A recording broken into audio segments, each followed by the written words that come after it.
ತಂಗಾಳಿ ಬೀಸಿದಾಗ ಹೂವಾಯಿತು ಈ ಮನ. ಸಂಚಿಕೆ 84. ಮನೆಗೆ ಬಂದ ತಕ್ಷಣ ಖ್ಯಾತಿಯ ಕಣ್ಣುಗಳು ತನ್ನವನನ್ನು ಹುಡುಕುತ್ತಿದ್ದರೆ, ಮಮ್ಮಿ ಎಂದು ಅವಳತ್ತ ಓಡೋಡಿ ಬಂದಳು ಆಜ್ಞಾ. ಏನು ಮಾಡ್ತಿದ್ದೆ ಪುಟ್ಟಾಣಿ ಎಂದು ಕೇಳಿದಳು ಖ್ಯಾತಿ. ಸೀನಿಯರ್ ಅಜ್ಜಿ ನನಗೆ ಮತ್ತು ಚೋಟು ಅಣ್ಣನಿಗೆ ಕತೆ ಹೇಳ್ತಿದ್ರು ಮಮ್ಮಿ, ಅದನ್ನು ಕೇಳ್ತಾ ಕೂತಿದ್ವಿ ಎಂದ ಆಜ್ಞಾ. ಐ ಮಿಸ್ ಯು ಮಮ್ಮಿ, ಎಲ್ಲಿ ಹೋಗಿದ್ದೆ ಎಂದು ಕೇಳಿದಳು. ನಾನು ಸ್ತುತಿ ಚಿಕ್ಕಮ್ಮನ ಜೊತೆ ಹೊರಗಡೆ ಹೋಗಿದ್ದೆ ಪುಟಾಣಿ. ಅದೇನು ಸೀನಿಯರ್ ಅಜ್ಜಿ ಅಂತಿದ್ಯಾ ಎಂದು ಕೇಳಿದಳು. ಅವರು ಅಜ್ಜಿಗಿಂತ ತುಂಬ ದೊಡ್ಡವರು. ನಮ್ಮ ಸ್ಕೂಲಲ್ಲಿ ನಮಗಿಂತ ದೊಡ್ಡವರು ಸೀನಿಯರ್ ಅಲ್ವಾ, ಅದಕ್ಕೆ ದೊಡ್ಡಜ್ಜಿಯನ್ನು ಸೀನಿಯರ್ ಅಜ್ಜಿ ಅಂತ ಕರಿತೀನಿ ಎಂದು ನಕ್ಕಳು. ಅವಳ ಕೆನ್ನೆ ಹಿಂಡಿದ ಖ್ಯಾತಿ, ಮನೆಯಲ್ಲಿ ಯಾರೂ ಇಲ್ವಾ? ಚೋಟು ಮತ್ತು ನಿನ್ನ ಪಪ್ಪ ಎಲ್ಲ ಎಲ್ಲಿದ್ದಾರೆ? ನೇರವಾಗಿ ಅದ್ರತ್ ಬಗ್ಗೆ ಕೇಳದೆ ಮೊದಲು ತನ್ನ ತಮ್ಮನ ಬಗ್ಗೆ ಕೇಳಿ ನಂತರ ಅದ್ರತ್ ಬಗ್ಗೆ ವಿಚಾರಿಸಿದಳು. ಚೋಟು ಅಣ್ಣ ಕತೆ ಕೇಳ್ತಾ ಕೇಳ್ತಾ ಅಲ್ಲೇ ನಿದ್ದೆ ಮಾಡ್ತಿದ್ದಾನೆ. ಅಜ್ಜಿ ಅವನ ಜೊತೆ ರೂಮಲ್ಲಿದ್ದಾರೆ. ಪಪ್ಪ ಮನೆಯಲ್ಲಿಲ್ಲ ಮಮ್ಮಿ, ಸೀನಿಯರ್ ತಾತ ಕೂಡ ಮನೆಯಲ್ಲಿಲ್ಲ ಎಂದಳು ಸಪ್ಪೆ ಮೋರೆ ಹಾಕಿ. ಎಲ್ಲಿ ಹೋಗಿದ್ದಾರೆ?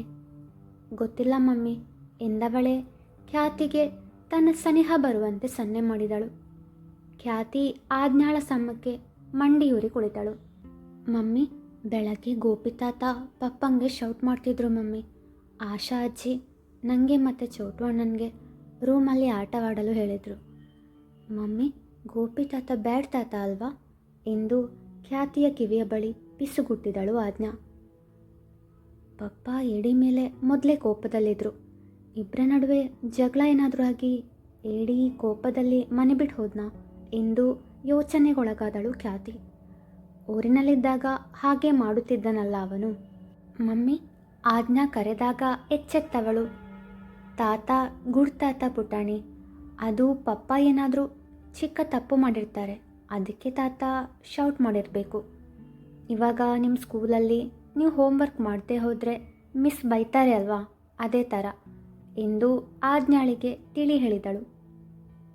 ಹಾಗಾದರೆ ಗೋಪಿ ತಾತ ಗುಡ್ ತಾತ ಎಂದು ಅವಳ ಕೊರಳು ಬಳಸಿದವಳು. ಮಮ್ಮಿ, ನಂಗೆ ಹಸಿವು, ಊಟ ಮಾಡಿಸ್ತೀಯ ಮಮ್ಮಿ ಎಂದಳು ಮುದ್ದಾಗಿ. ಸರಿ ಬಂಗಾರ ಎಂದವಳೆ ಪದ್ಮಾವತಿಯವರನ್ನು ಊಟಕ್ಕೆ ಕರೆದವಳು. ಮಲಗಿದ್ದ ಅದ್ವಿಕ್ನ ಎಬ್ಬಿಸಿ, ಚೋಟು ಸ್ತುತಿ ಅಕ್ಕನಿಗೆ ಊಟಕ್ಕೆ ಬರಲು ಹೇಳು ಎಂದಾಗ, ಸರಿ ಅಕ್ಕ ಎಂದವ ಸ್ತುತಿಯನ್ನು ಕರೆತಂದ. ಖ್ಯಾತಿ ಮನೆಗೆ ಮರಳಿ ಬರುವ ದಾರಿಯಲ್ಲಿ ಸ್ತುತಿಗೆ ತಾನು ಅದ್ರತ್ನ ಪ್ರೀತಿಸುತ್ತಿದ್ದ ವಿಷಯ ಹಾಗೂ ಸಹನಾಳಿಂದ ಅದ್ರತ್ನ ಬಗ್ಗೆ ತಿಳಿದ ವಿಷಯವನ್ನು ತಿಳಿಸಿದ್ದಳು. ಹಾಗಾಗಿ ಅವಳ ಮನದಲ್ಲಿ ಅದ್ರತ್ ಬಗ್ಗೆ ಇದ್ದ ಕೋಪ, ಅಸಮಾಧಾನ ಕಡಿಮೆಯಾಗಿತ್ತು. ಅಜ್ಜಿ, ತಾತ ಎಲ್ಲಿ? ಸ್ತುತಿ ಲಕ್ಷ್ಮೀಕಾಂತರವರನ್ನು ಕಾಣದೆ ಕೇಳಿದಾಗ, ಅವರು ಆಫೀಸಿಗೆ ಹೋಗಿದ್ದಾರಮ್ಮ ಎಂದರು ಪದ್ಮಾವತಿಯವರು. ಆಫೀಸ್ಗಾ? ಯಾಕೆ? ಪಪ್ಪ ಮಮ್ಮಿ ಆಫೀಸ್ ನೋಡ್ಕೊಳ್ತಾರಲ್ವ ಅಜ್ಜಿ. ಸುಮ್ಮನೆ ತಾತನಿಗೆ ಸುಸ್ತು. ಖ್ಯಾತಿ ಎಂದಾಗ, ಆಶಾ ಮತ್ತು ಗೋಪಿ ಇವತ್ತು ಆಫೀಸಿಗೆ ಹೋಗಲಿಲ್ಲ ಪಾಪು ಎಂದರು ಪದ್ಮಾವತಿಯವರು. ಮತ್ತೆ ಎಲ್ಲಿಗೆ ಹೋಗಿದ್ದಾರೆ ಅಜ್ಜಿ? ಸ್ತುತಿ ಸಹ ಗೊಂದಲದಿಂದ ಪ್ರಶ್ನಿಸಿದಾಗ ಪದ್ಮಾವತಿಯವರು ಮಕ್ಕಳ ಕಡೆಗೆ ನೋಡಿದರು. ಸ್ತುತಿ, ಊಟ ಆದಮೇಲೆ ಮಾತಾಡೋಣ ಎಂದ ಖ್ಯಾತಿ ಮಕ್ಕಳ ಕಡೆಗೆ ತೋರಿಸಿ ಸನ್ನೆ ಮಾಡಿದಳು. ಮಕ್ಕಳ ಮುಂದೆ ಮಾತನಾಡಿದರೆ ಅವರು ಸಹ ಗಮನ ಕೊಟ್ಟು ಕೇಳುತ್ತಾರಲ್ಲ, ನಂತರ ನೂರಾರು ಪ್ರಶ್ನೆಗಳನ್ನು ಕೇಳುತ್ತಾರೆ. ಅದಕ್ಕಾಗಿಯೇ ಹಾಗೆ ನುಡಿದಿದ್ದಳು ಖ್ಯಾತಿ. ಅವಳ ಸನ್ನೆಯನ್ನು ಅರ್ಥೈಸಿಕೊಂಡ ಸ್ತುತಿ ಸುಮ್ಮನಾದಳು. ಖ್ಯಾತಿ ಎಲ್ಲರಿಗೂ ಊಟ ಬಡಿಸಿ ಆಜ್ಞಾ ಹಾಗೂ ಅದ್ವಿಕ್ ಇಬ್ಬರಿಗೂ ಕೈ ತುತ್ತು ನೀಡಿದಳು. ಪಾಪು, ನೀನು ಊಟ ಮಾಡಮ್ಮ ಪದ್ಮಾವತಿಯವರು ಎಂದಾಗ, ನಂಗೆ ಹಸಿವಿಲ್ಲ ಅಜ್ಜಿ ಎಂದಳು ಖ್ಯಾತಿ. ಅಕ್ಕನಿಗೆ ಭಾವನ ಬಗ್ಗೆ ಯೋಚನೆ ಅಂತ ಅನಿಸುತ್ತೆ. ಪಾಪ, ಇಬ್ಬರು ಪರಸ್ಪರ ಪ್ರೀತಿಸ್ತಿದ್ರು, ಆದರೆ ಇಬ್ಬರಿಗೂ ಅದರ ಅರಿವಿರಲಿಲ್ಲ. ಆದಷ್ಟು ಬೇಗ ಭಾವನ ಮಿಸ್ಅಂಡರ್ಸ್ಟ್ಯಾಂಡಿಂಗ್ ದೂರವಾಗಿ ಇಬ್ಬರು ಖುಷಿಯಿಂದ ಬಾಳಬೇಕು ಎಂದುಕೊಂಡಳು ಸ್ತುತಿ. ಊಟದ ನಂತರ ಮಕ್ಕಳಿಬ್ಬರಿಗೂ ಹಾಡು ಹೇಳಿ ಮಲಗಿಸಿದ ಖ್ಯಾತಿ ಸ್ತುತಿ ಹಾಗೂ ಪದ್ಮಾವತಿಯವರ ಬಳಿ ಬಂದಳು. ಅಜ್ಜಿ, ಭಾವ ಎಲ್ಲಿ? ಸ್ತುತಿ ಕೇಳಿದಾಗ, ಗೊತ್ತಿಲ್ಲ ಪುಟ್ಟ ಎಂದವರೇ ಅದ್ರಿತ್ ಹಾಗೂ ಗೋಪಿನಾಥ್ರವರ ನಡುವೆ ನಡೆದ ಮಾತುಕತೆಯನ್ನು ವಿವರಿಸಿದವರು. ಅದ್ರಿತ್ ಹೊರಗಡೆ ಹೋದ, ಆದರೆ ಎಲ್ಲಿಗೆ ಹೋದ ಅಂತ ಗೊತ್ತಿಲ್ಲ. ಆಶಾ ಮತ್ತು ಗೋಪಿ ಅವನ ಅಪ್ಪ ಅಮ್ಮನ ಜೊತೆ ಮಾತನಾಡಲು ಊರಿಗೆ ಹೋಗಿದ್ದಾರೆ. ಅದ್ರಿತ್ನ ಮನಸ್ಸಲ್ಲಿ ಏನೋ ನೋವಿದೆ ಪಾಪು. ಅವನಂತೂ ಏನೂ ಹೇಳ್ತಿಲ್ಲ. ಇನ್ನು ಪಾರಿಜಾತ ಮತ್ತು ಮುಕುಂದ ಎಲ್ಲ ಹೇಳಬೇಕು ನಮಗೆ ಎಂದು ನಿಟ್ಟುಸಿರು ಬಿಟ್ಟರು. ಅಜ್ಜಿ, ಅವರು ಅವನ ಅಪ್ಪ ಅಮ್ಮ ಅಲ್ಲ. ಅವನ ಅಪ್ಪ ಅಮ್ಮ ಈಗ ಬದುಕಿಲ್ಲ ಎಂದ ಖ್ಯಾತಿಯ ಮಾತಿಗೆ ಸ್ತುತಿ ಹಾಗೂ ಪದ್ಮಾವತಿಯವರು ಅಚ್ಚರಿಯಿಂದ ಅವಳತ್ತ ನೋಡಿದರು.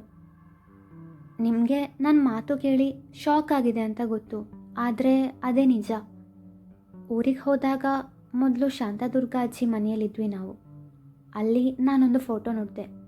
ಅದರಲ್ಲಿ ಇದ್ದವರು ಏಡಿ, ಅವನ ಅಪ್ಪ ಅಮ್ಮ ಮತ್ತು ಒಬ್ಬಳು ಹುಡುಗಿ. ಆದರೆ ಅವರು ಮುಕುಂದ ಮಾವ ಮತ್ತು ಪಾರಿಜಾತ ಅತ್ತೆ ಆಗಿರಲಿಲ್ಲ. ನಾನೇನಾದರೂ ಕೇಳಿದರೆ ಅಲ್ಲಿ ಯಾರೂ ಸರಿಯಾಗಿ ಉತ್ತರ ಕೊಡಲ್ಲ. ಆಮೇಲೆ ಸುಮಂಗಲ ಅಜ್ಜಿ ಸಿಕ್ಕಿದ್ರು. ಅವರು ಏಡಿಯ ಅಮ್ಮನಮ್ಮ ಅಂತ ಹೇಳಿದರು. ಸ್ವಲ್ಪ ದಿನ ಅವರ ಮನೆಯಲ್ಲಿದ್ವಿ. ಅಲ್ಲಿಂದಾನೆ ಪಪ್ಪ ನನ್ನನ್ನು ಕರ್ಕೊಂಡು ಬಂದಿತ್ತು. ಆ ಊರು ತುಂಬ ಸುಂದರವಾಗಿತ್ತು ಅಜ್ಜಿ. ಅಲ್ಲಿ ಎಲ್ಲರೂ ನನ್ನನ್ನು ತುಂಬ ಪ್ರೀತಿಸ್ತಿದ್ರು. ನಿಮ್ಮನ್ನು ಯಾರನ್ನು ನೋಡೋಕ್ಕಾಗಲ್ಲ, ನಿಮ್ಮ ಜೊತೆ ಫೋನಲ್ಲಿ ಮಾತಾಡೋಕ್ಕಾಗಲ್ಲ ಅನ್ನೋ ಬೇಸರ ಬಿಟ್ಟರೆ ನಾನಲ್ಲಿ ಖುಷಿಯಾಗಿದ್ದೆ. ಒಂದಂತೂ ನಿಜ, ಅಲ್ಲಿ ತುಂಬ ರಹಸ್ಯಗಳಿವೆ. ಆದರೆ ಯಾರೂ ಏನೂ ಹೇಳಲ್ಲ. ದೇವನ್ನ ಕೇಳು ಅಂತ ಹೇಳ್ತಾರೆ. ಪಪ್ಪ ಮಮ್ಮಿ ಹತ್ರನಾದರೂ ಅವರು ನಿಜ ಹೇಳ್ತಾರೋ ನೋಡೋಣ ಎಂದಳು ಖ್ಯಾತಿ. ಅಕ್ಕ, ಇದ್ಯಾವುದೋ ಸಸ್ಪೆನ್ಸ್ ಥ್ರಿಲ್ಲರ್ ಮೂವಿ ಥರ ಇದೆ ಸ್ತುತಿ ಎಂದಾಗ. ನನಗೂ ಹಾಗೆ ಅನಿಸ್ತಿದೆ ಸ್ತುತಿ ಎಂದು ಉತ್ತರಿಸಿದಳು ಖ್ಯಾತಿ. ಎಲ್ಲ ಒಳ್ಳೆಯದಾಗುತ್ತೆ ಪಾಪು. ಆಶಾ ಮತ್ತು ಗೋಪಿ ಬರಲಿ, ಮುಕುಂದ ಅವರ ಹತ್ರ ಏನು ಹೇಳ್ತಾನೋ ನೋಡೋಣ ಎಂದರು. ಆಜ್ಞಾ ಪುಟ್ಟಿ ಅದು ಮಗಳಲ್ಲ ಅನ್ನೋದು ನಿಮಗೆ ಗೊತ್ತು. ಆದರೆ ನಾವು ಅದು ಸ್ವಂತ ಅಪ್ಪ ಅಮ್ಮ ಅಲ್ಲ ಅನ್ನೋದು ನಿಮ್ಗೆ ಗೊತ್ತಾ? ಮುಕುಂದರವರು ಎಂದಾಗ ಗೋಪಿನಾಥ್ ದಂಪತಿಗಳು ದಂಗಾದರು. ಏನು ಹೇಳ್ತಿದ್ದೀರಾ ನೀವು? ಆಶಾರವರು ಗೊಂದಲದಿಂದ ಪ್ರಶ್ನಿಸಿದಾಗ ಮುಕುಂದ ಹೇಳಿದ್ದು ನಿಜ. ದೇವು ನನ್ನ ಮಗಳ ಮಗ. ನನ್ನ ಮಗಳು ಅಳಿಯ ಈಗ ಈ ಭೂಮಿ ಮೇಲಿಲ್ಲ ಎಂದವರೇ ಮಗಳ ಹಾಗೂ ಅಳಿಯನ ಫೋಟೋದತ್ತ ತೋರಿಸಿದರು. ನನ್ನ ಮಗಳು ಅನುರಾಧ ಮತ್ತು ದುರ್ಗಾ ಮಗ ಜಯದೇವ್ ಒಬ್ಬರನ್ನೊಬ್ಬರು ತುಂಬ ಪ್ರೀತಿಸ್ತಿದ್ರು. ನಮ್ಮ ಮನೆಯ ನಡುವೆ ಒಳ್ಳೆಯ ಸ್ನೇಹ ಬಾಂಧವ್ಯವಿತ್ತು. ಹಾಗಾಗಿ ಮಕ್ಕಳು ಪ್ರೀತಿಸ್ತಿದ್ದಾರೆ ಅನ್ನೋ ವಿಷಯ ತಿಳಿದಾಗ ನಾವು ಸಂತೋಷದಿಂದಲೇ ಒಪ್ಪಿಗೆ ನೀಡಿ ಅವರ ಮದುವೆ ಮಾಡಿಸಿದ್ವಿ. ಜಯದೇವ್ ಮತ್ತು ಮುಕುಂದ ಸಿಟಿಯಲ್ಲಿ ಜೊತೆಯಲ್ಲಿ ಓದಿದವರು. ಊರಿಗೆ ಬಂದಾಗಲೆಲ್ಲ ದುರ್ಗಾ ಮತ್ತು ನನ್ನ ಹತ್ರ ಮುಕುಂದ ಬಗ್ಗೆ ಹೇಳ್ತಾ ಇದ್ದ ಜಯದೇವ್. ಆದರೆ ನಾವು ಇವನನ್ನು ನೋಡಿದ್ದು ಅನು ಮತ್ತು ಜಯದೇವ್ ಮದುವೆ ದಿನ. ಪಾರಿ ನಮ್ಮ ದುರ್ಗಾಳ ಗಂಡನ ತಂಗಿ ಮಗಳು. ಮುಕುಂದ ಅವಳನ್ನು ಜಯದೇವ್ ಮದುವೆಯಲ್ಲಿ ನೋಡಿ ಇಷ್ಟಪಟ್ಟ. ನಂತರ ಕೆಲವು ತಿಂಗಳುಗಳೊಳಗೆ ಮುಕುಂದ ಮತ್ತು ಪಾರಿ ಮದುವೆ ಆಯಿತು ಎಂದರು ಸುಮಂಗಲರವರು. ನನಗೆ ಅಮ್ಮ ಮಾತ್ರ ಇದ್ದರು. ಅಪ್ಪ ನಾನು ಕಾಲೇಜಲ್ಲಿ ಓದೋ ಟೈಮಲ್ಲೇ ತೀರ್ಕೊಂಡ್ಬಿಟ್ರು. ನಮಗೆ ಸ್ವಂತ ಮನೆ ಇತ್ತು ಸಿಟಿಯಲ್ಲಿ. ಜಯದೇವ್ ಮದುವೆ ಸಮಯದಲ್ಲಿ ಇಲ್ಲಿ ಪಕ್ಕದ ಊರಿನ ಶಾಲೆಯಲ್ಲಿ ಅಧ್ಯಾಪಕನಾಗಿ ಕೆಲಸ ಸಿಕ್ಕಿತು ನನಗೆ. ಸಿಟಿಯಲ್ಲಿರುವ ನಮ್ಮ ಮನೆ ಬಾಡಿಗೆಗೆ ಕೊಟ್ಟು ಅಮ್ಮನ ಜೊತೆ ಪಕ್ಕದ ಊರಿನಲ್ಲಿ ಬಾಡಿಗೆ ಮನೆ ಮಾಡ್ಕೊಂಡಿದ್ದೆ. ನಾನು ನಮ್ಮಮ್ಮ ಇಬ್ಬರೇ ಇದ್ದ ಪುಟ್ಟ ಪ್ರಪಂಚದಲ್ಲಿ ಪಾರಿ ಸೇರಿಕೊಂಡ್ಳು. ನಾವೆಲ್ಲರೂ ನಮ್ಮ ಜೀವನದಲ್ಲಿ ಖುಷಿಯಾಗಿದ್ವಿ. ಅನುವನ್ನು ನನ್ನ ಸ್ವಂತ ತಂಗಿಯಂತೆ ಕಂಡಿದ್ದೆ ನಾನು. ಅವಳಿಗೂ ನಾನಂದರೆ ಸ್ವಂತ ಅಣ್ಣನ ಹಾಗೆ ಪ್ರೀತಿ ಇತ್ತು. ಹೀಗಿರುವಾಗ ಒಂದಿನ ಅನು ಗರ್ಭಿಣಿ ಅನ್ನೋ ವಿಚಾರ ಗೊತ್ತಾಯಿತು. ನಾವೆಲ್ಲರೂ ತುಂಬ ಖುಷಿ ಪಟ್ಟಿದ್ವಿ. ಆಮೇಲೆ ಅದ್ದು ಹುಟ್ಟಿದ ಮೇಲಂತೂ ನಮ್ಮ ಖುಷಿ ದುಪ್ಪಟ್ಟಾಯಿತು. ರಜೆ ಸಿಕ್ಕಾಗಲೆಲ್ಲ ಜಯದೇವ್ ಮನೆಗೆ ಬಂದು ಅದ್ದು ಜೊತೆ ಇರ್ತಿದ್ವಿ. ಯಾಕಂದರೆ ನನಗೂ ಪಾರಿಗೂ ಮಕ್ಕಳಂದರೆ ತುಂಬ ಇಷ್ಟ. ಆದರೆ ನಮಗೆ ಮಗುವಾಗಿರಲಿಲ್ಲ. ಪಾರಿ ದಿನ ಅದೇ ವಿಷಯಕ್ಕೆ ಬೇಜಾರು ಮಾಡ್ತಿದ್ಲು. ಆ ನಡುವೆ ನಮ್ಮಮ್ಮ ಕೂಡ ತೀರ್ಕೊಂಡ್ರು. ನಾವಿಬ್ಬರೇ ಆಗಿಬಿಟ್ವಿ. ದಿನಗಳು ಕಳೆದವು. ಅವತ್ತು ಜಯದೇವ್ ಅದ್ದು ಜೊತೆ ನಮ್ಮ ಮನೆಗೆ ಬಂದಿದ್ದ.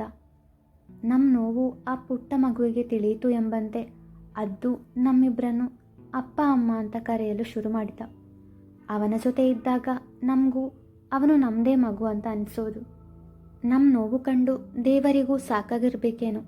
ನಮಗೂ ಸಂತಾನ ಭಾಗ್ಯ ಕರುಣಿಸಿದ. ಪಾರಿ ಗರ್ಭಿಣಿಯಾದ್ಲು. ನಮ್ಮಮ್ಮ ಬೇರೆ ಇಲ್ಲ. ನನಗೆ ಅವಳನ್ನು ಹೇಗೆ ನೋಡ್ಕೋಬೇಕು ಅಂತ ಗೊತ್ತಿಲ್ಲ. ಕೊನೆಗೆ ದುರ್ಗಾ ಅಮ್ಮ ಮತ್ತು ಸುಮಂಗಲಮ್ಮ ಇಬ್ಬರೂ ಸೇರಿ ಪಾರಿನ ನೋಡ್ಕೊಳ್ಳೋದಾಗಿ ಭರವಸೆ ನೀಡಿದರು. ಯಾಕೆಂದರೆ ಪಾರಿಗೂ ಅಪ್ಪ ಅಮ್ಮ ತವರು ಅಂತ ಇರಲಿಲ್ಲ. ದುರ್ಗಮ್ಮನ ಮನೆಯಲ್ಲೇ ಅವರ ಮಗಳಾಗಿ ಬೆಳೆದವಳು ಅವಳು ಎಂದ ಮುಕುಂದರವರು ಪಾರಿಜಾತರವರತ್ತ ನೋಡಿದರು. ನಾನು ದುರ್ಗಾ ಅತ್ತೆ ಮನೆಯಲ್ಲಿದ್ದಾಗ ಅದು ನನ್ನ ಹಿಂದೆ ಮುಂದೆ ಸುತ್ತುತ್ತಿದ್ದ. ಮನೆಗೆ ಪಾಪು ಬರ್ತಿದೆ ಅಂತ ನಮಗಿಂತ ಹೆಚ್ಚು ಸಂಭ್ರಮ ಅವನಿಗಿತ್ತು. 9 ತಿಂಗಳು ತುಂಬಿದ ನಂತರ ಮುದ್ದಾದ ಹೆಣ್ಣು ಮಗುವಿಗೆ ಜನ್ಮ ನೀಡಿದೆ. ಪುಟ್ಟ ದೇವತೆ ನಮ್ಮ ಬಾಳು ಬೆಳಗಲು ಬಂದಳು. ನಮ್ಮ ಪರಿ ನಮ್ಮ ಬದುಕಿಗೆ ಬಂದಳು. ನಾನು ತಾಯಿಯಾದೆ ಎಂದು ಕಣ್ಣೊರೆಸಿಕೊಂಡರು ಪಾರಿಜಾತರವರು. ಮುಕುಂದರವರು ಅವರನ್ನು ಸಂತೈಸಿದರು. ಮಗಳನ್ನು ನೆನೆದು ಇಬ್ಬರು ನೊಂದುಕೊಂಡರು. ಸುಮಂಗಲರವರ ಕಣ್ಣಂಚು ಸಹ ಒದ್ದೆ ಆಯಿತು. ಆ ಮಗು ಹುಟ್ಟಿದಾಗಿನಿಂದ ಅವರು ಸಹ ಶಾಂತದುರ್ಗಾರವರ ಜೊತೆಗಿದ್ದು ಮಗು ಹಾಗೂ ಪಾರಿಜಾತರವರನ್ನು ಜೋಪಾನವಾಗಿ ನೋಡಿಕೊಂಡಿದ್ದಾರಲ್ಲ. ಮುಂದುವರಿಯುವುದು